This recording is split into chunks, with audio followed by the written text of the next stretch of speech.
Hey there, wonderful viewers.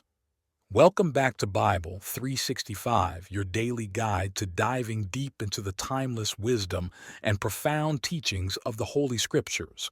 We're grateful to have you join us again today.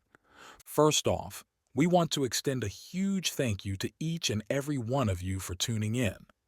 Your support means the world to us. Remember, your thoughts, questions, and experiences are invaluable to us. So don't hesitate to drop a comment below and let us know your thoughts as we go along.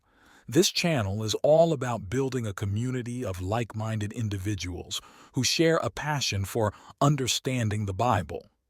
Now let's get ready for an insightful and inspiring session. And remember, if you're new here, be sure to hit that subscribe button and join our amazing community.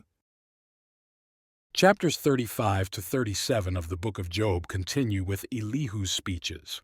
He emphasizes the majesty and righteousness of God, asserting that God's actions are beyond human comprehension. He rebukes Job for questioning God's justice and wisdom, urging him to humble himself before the Almighty. He discusses various aspects of God's power and sovereignty, including his control over the natural world and his ability to bring justice to the righteous and the wicked. His speeches serve to remind Job and his friends of the vastness and mystery of God's ways, encouraging them to trust in his wisdom and submit to his will. Moreover, Elihu answered, "Do you think this to be your right, or do you say, 'My righteousness is more than God's,' that you ask, 'What advantage will it be to you? What profit will I have more than if I had sinned?' I will answer you and your companions with you. Look to the heavens and see. See the skies, which are higher than you. If you have sinned, what effect do you have against him? If your transgressions are multiplied, what do you do to him? If you are righteous, what do you give him? Or what does he receive from your hand? Your wickedness may hurt a man as you are, and your righteousness may profit a son of man. By reason of the multitude of oppressions they cry out. They cry for help by reason of the arm of the mighty. But no one says, 'Where is God my Maker, who gives songs in the night, who teaches us more than the animals of the earth, and makes us wiser than the birds of the sky?' There they cry, but no one gives answer, because of the pride of evil men. Surely God will not hear an empty cry, neither will the Almighty regard it. How much less when you say you don't see him? The cause is before him, and you wait for him. But now, because he has not visited in his anger, neither does he greatly regard arrogance. Therefore Job opens his mouth with empty talk, and he multiplies words without knowledge." Elihu also continued, "Bear with me a little, and I will show you, for I still have something to say on God's behalf. I will get my knowledge from afar, and will ascribe righteousness to my Maker. For truly, my words are not false. One who is perfect in knowledge is with you. Behold, God is mighty, and doesn't despise anyone. He is mighty in strength of understanding. He doesn't preserve the life of the wicked, but gives to the afflicted their right. He doesn't withdraw his eyes from the righteous, but with kings on the throne, he sets them forever, and they are exalted. If they are bound in fetters and are taken in the cords of afflictions, then he shows them their work and their transgressions, that they have behaved themselves proudly. He also opens their ears to instruction and commands that they return from iniquity. If they listen and serve him, they shall spend their days in prosperity and their years in pleasures. But if they don't listen, they shall perish by the sword. They shall die without knowledge.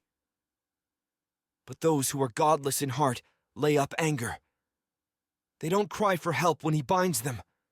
They die in youth. Their life perishes among the unclean. He delivers the afflicted by their affliction and opens their ear in oppression. Yes, he would have allured you out of distress into a broad place where there is no restriction. That which is set on your table would be full of fatness, but you are full of the judgment of the wicked. Judgment and justice take hold of you. Don't let riches entice you to wrath, neither let the great size of a bribe turn you aside. Would your wealth sustain you in distress, or all the might of your strength?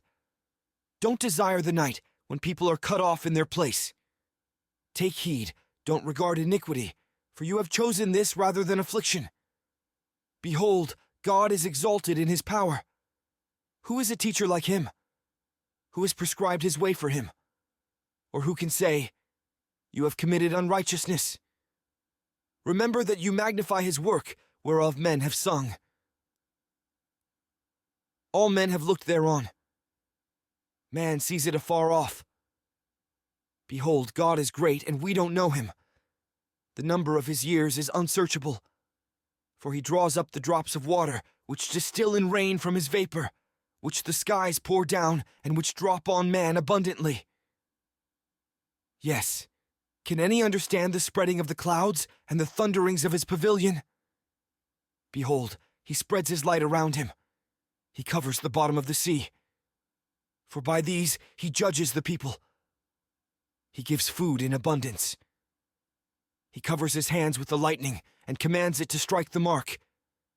Its noise tells about him, and the livestock also concerning the storm that comes up.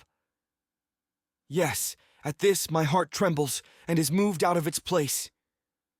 Hear, oh, hear the noise of his voice, the sound that goes out of his mouth. He sends it out under the whole sky, and his lightning to the ends of the earth. After it, a voice roars. He thunders with the voice of his majesty. He doesn't hold back anything when his voice is heard. God thunders marvelously with his voice. He does great things, which we can't comprehend. For he says to the snow, fall on the earth, likewise to the shower of rain, and to the showers of his mighty rain. He seals up the hand of every man, that all men whom he has made may know it. Then the animals take cover, and remain in their dens. Out of its chamber comes the storm, and cold out of the north. By the breath of God, ice is given, and the breadth of the waters is frozen. Yes, he loads the thick cloud with moisture. He spreads abroad the cloud of his lightning. It is turned around by his guidance, that they may do whatever he commands them on the surface of the habitable world, whether it is for correction, or for his land, or for loving kindness, that he causes it to come. Listen to this, Job. Stand still and consider the wondrous works of God. Do you know how God controls them and causes the lightning of his cloud to shine? Do you know the workings of the clouds, the wondrous works of him who is perfect in knowledge? You whose clothing is warm, when the earth is still by reason of the south wind? Can you, with him, spread out the sky, which is strong as a cast metal mirror? Teach us what we shall tell him, for we can't make our case by reason of darkness. Will it be told him that I would speak? Or should a man wish that he were swallowed up? Now men don't see the light which is bright in the skies, but the wind passes and clears them. Out of the north comes golden splendor. With God is awesome majesty. We can't reach the Almighty. He is exalted in power. In justice and great righteousness he will not oppress. Therefore men revere him. He doesn't regard any who are wise of heart. Tomorrow we'll continue with the book of Job. Don't forget to hit that subscribe button, like, share, and turn on notifications to join us. Together, let's make every day a step closer to God and his infinite grace. Thank you for choosing to walk with us on Bible 365. May your hearts be open, your spirits be lifted, and your faith be strengthened as we embark on this sacred voyage together. Blessings and peace be with you always.